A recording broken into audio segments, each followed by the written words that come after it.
안녕하세요. 민목사의 고요한 밤 거룩한 밤. 오늘 본문은 사사기 9장 1절에서 6절까지 말씀입니다. 자, 오늘부터는 이제 기드온의 이야기가 끝나고 기드온의 아들인 아비멜렉의 이야기가 시작됩니다. 이 말씀을 통하여 우리 오늘 또 승리할 수 있기를 간절히 원해요. 우리 함께 말씀 봅시다.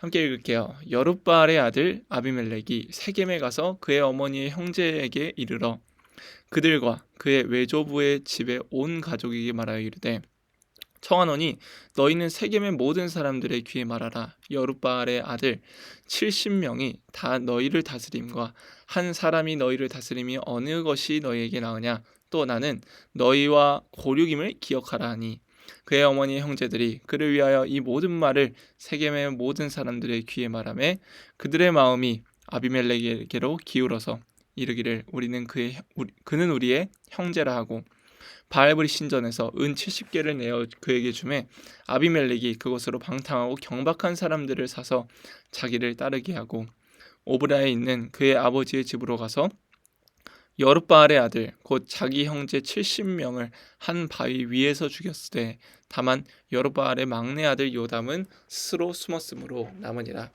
세겜의 모든 사람과 밀로 모든 족속이 모여서 세겜에 있는 상수리 나무 기둥 곁에서 아비멜렉을 왕으로 삼으니라.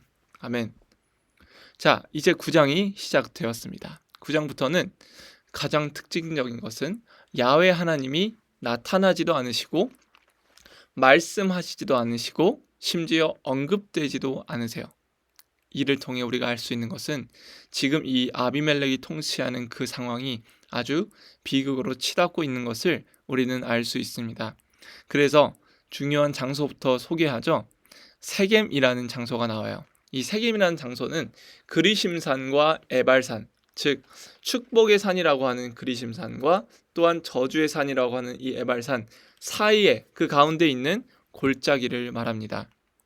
그래서 이 아비멜렉의 때를 이 중앙으로 놓고 보면 그 전에 하나님께서 승리하게 하신 기드온의 때와 달리 하나님을 완전히 잊어버린 채 사람을 왕으로 모시는 아비멜렉, 그것이 대조가 되면서 지금 그 비극적인 상황 앞에서 있다라는 거예요. 자, 그렇게 비극이 이제 조금씩 자신의 이름과 자신의 그 모든 것을 드러내려고 할 때 우리가 아는 항상 문제는 외부에서 먼저 오는 것이 아니라 내부에서 시작하는 것처럼 우리가 아는 정치질이라는 것들이 이제 시작이 됩니다.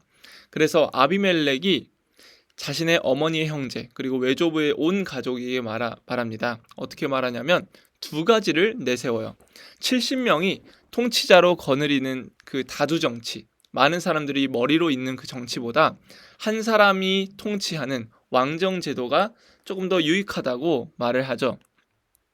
자신이 신분이 뭐냐면 기드온의 그 첩이 낳았던 아들이 아비멜렉이거든요. 그런데 기드온이 첩이 아니라 많은 사람과 혼인해서 얻었던 아들이 70명이 있었습니다. 근데 그 70명 의붓 형제들을 경쟁자로 인식하게 된 것이죠.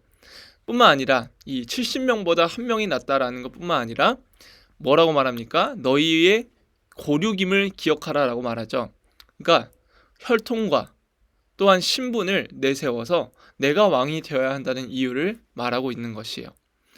우리 뭐 영화 보듯이 뭐 우리가 남이가 뭐 너그 서장하고 내가 알아 막 이런 것들을 자랑하고 있는 것입니다. 그렇게 자신이 왕이 될 이유를 설명하고 있어요.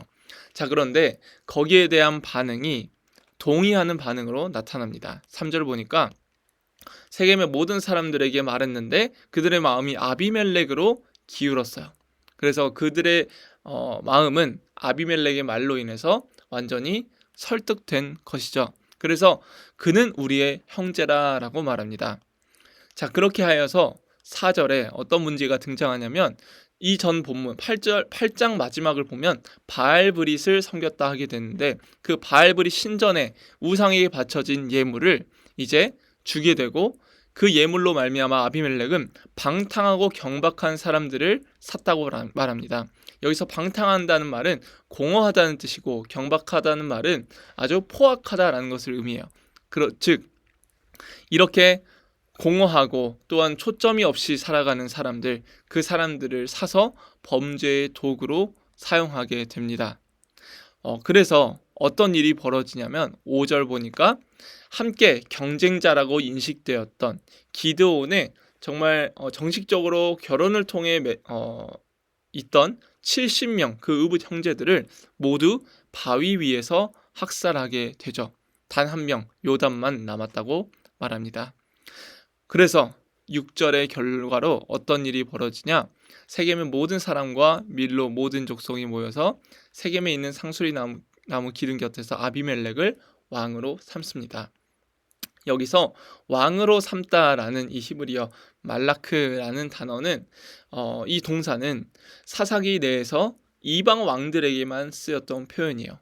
즉 하나님께서 통치하셨던 이스라엘은 지금까지 하나님을 왕으로 삼아왔지만 이방 나라의 방식, 즉 사람을 왕으로 세워 욕망의 통치를 하는 것들을 이제 이스라엘도 닮아가기 시작했다라는 것이죠. 자, 이를 통해서 우리 두 가지 함께 적용해 봅시다. 첫 번째는 축복의 장소가 저주의 장소로 바뀌었다는 거예요. 세겜은 하나님께서 언약을 맺고 또 창세기 12장에서 그리고 언약을 갱신했던 여호수아 24장에서 갱신했던 장소였어요. 그래서 아래를 보면 창세기 12장 아브라함이 제단을 쌓았던 그 언약의 장소, 그리고 24장은 언약이 갱신되면서 너희가 섬길 자를 택하라고 하나님께서 도전하셨던 장소였어요. 그런데 그런 세겜이 오늘 본문에서는 이제 정반대의 장소가 됩니다. 저주를 받은 것이 아니라 그들이 하나님을 버리기를 선택하였고 그로 인한 결과로 인간을 왕으로 섬긴 그들의 비극이 드러나는 장소가 되죠. 하나님을 버리고 인간을 왕으로 섬기기로 선택한 이스라엘은 형제 살해라는 비극을 맞이합니다. 자, 그래서 우리가 기억해야 하는 것은 어떤 장소가 특별한 장소가 아니라 하나님께서 통치하시는 왕이 되셔야만 그 장소는 축복의 장소가 되는 거예요. 우리의 교회도 마찬가지고 우리의 가정도 마찬가지고 우리의 직장도 마찬가지입니다. 직장이 나쁜 것이 아니에요. 교회가 나쁜 것이 아닙니다. 그 교회와 직장이 하나님의 통치 아래에 있는가 혹은 인간인 왕의 통치 아래에 있는가, 그 주도권을 모두 내어버렸는가에 모든 초점이 있습니다. 그리고 만약 내가 속한 장소가 그곳이 아니라면 하나님의 마음을 구하여서 그곳에 하나님의 통치가 임하도록 끊임없이 우리는 의로운 선택과 지혜로운 결정을 해야 하는 것이죠. 우리 두 번째 함께 나눌게요. 끼리끼리의 비극입니다. 오늘 아비멜렉은 친척들과 또 함께 뭉쳐서 또 많은 세겜 사람들과 뭉쳤는데 그 뭉칠 수 있었던 이유는 바로 내가 너희의 고륙이라는 것, 그리고 그 사람들도 거기에 대한 응답으로 그가 우리의 형제라는 것에 있었습니다. 자, 이렇게 함께 뭉칠 수 있는 것은 또 공동체로 함께 할 수 있다는 것은 너무나 좋죠. 그런데 이 잘못된 연합이 있다는 거예요. 자, 잘못된 연합은 자신들이 맞는 사람들끼리, 그리고 어떠한 이득을, 또한 정치적인 권력을, 그리고 이를 통해 내가 조금 더 괜찮은 사람이라는 것을 보여주고 싶은 그 욕망 가운데에 연합되었다라는 것이에요. 그게 바로 잘못된 연합이죠. 성경은 이러한 끼리끼리를 아주 공격하고 비판합니다. 자, 갈라디아서 3장 28절을 보면 갈라디아 교회 전체에 나타난 문제, 인종과 성의 문제, 그리고 내가 자유인이냐 종이냐 이런 거에 대한 문제가 있었어요. 그리고 마가복음 2장 15절에서 17절을 보면 예수님이 그들을 비판하는데 그들이 누구냐면 바리새인, 사두개인, 이런 사람들, 종교로 뭉쳐지는, 종교로 끼리끼리 살아가는 사람들. 그리고 야고보서 2장을 보면 사회적인 명성이 높고 낮은 사람들, 그리고 능력이 있냐 없냐 이것을 따지는 것들. 그리고 사무엘하 13에서 16장을 보면 압살롬을 따르는 사람들은 정치적인 반란을 일으키며 사람의 힘이 모이는 그곳에 집중하죠. 즉 제가 여기에 써둔 인종, 성, 권리, 종교, 능력, 사회적 명성, 정치적 계파, 이 모든 것들이 끼리끼리가 될 수 있다는 것입니다. 우리는 마음 맞는 사람끼리 모이고 싶어 하지만 하나님께서는 그 끼리끼리가 얼마나 큰 범죄이며 비극을 나올 수 있는지를 알려주신 거예요. 우리는 비슷한 환경과 상황이 있는 사람들끼리 있는 걸 좋아하지만 또한 인간의 관성이 그러하고 거기 안에서 질서와 계급을 즐기기를 좋아하지만 하나님은 그 안에서 늘 자신의 뜻이 무엇인지를 구하라고 우리에게 알려주고 있는 것입니다. 끼리끼리 어울리는 것은 반대로 하나님의 영광, 하나님이 얼마나 놀라우시고 넓으시고 풍성하신 분이신지를 축소하신 것 같아요. 제가 만약에 목사님들과만 함께 어울리게 된다면 우리는 일방적으로 목사가 아닌 다른 어떠한 무언가를 경험하지 못하고 이해하지 못하게 될 것입니다. 그렇다면 하나님이 만드신 많은 영역들을 축소하며 바라보게 되는 거예요.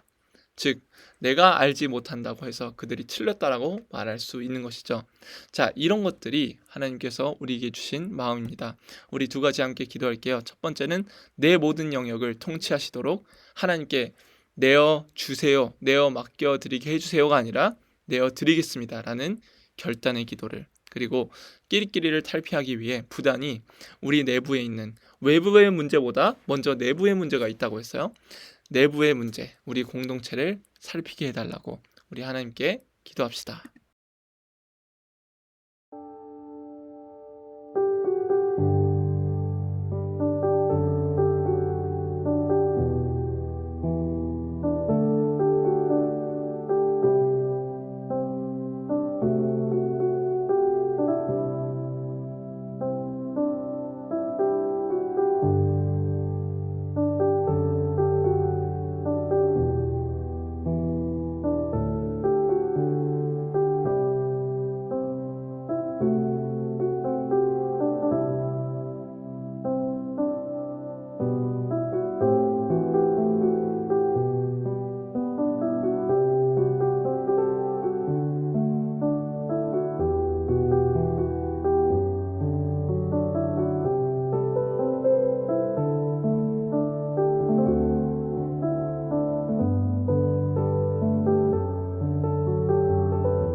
네, 제가 기도하고 마무리하도록 하겠습니다.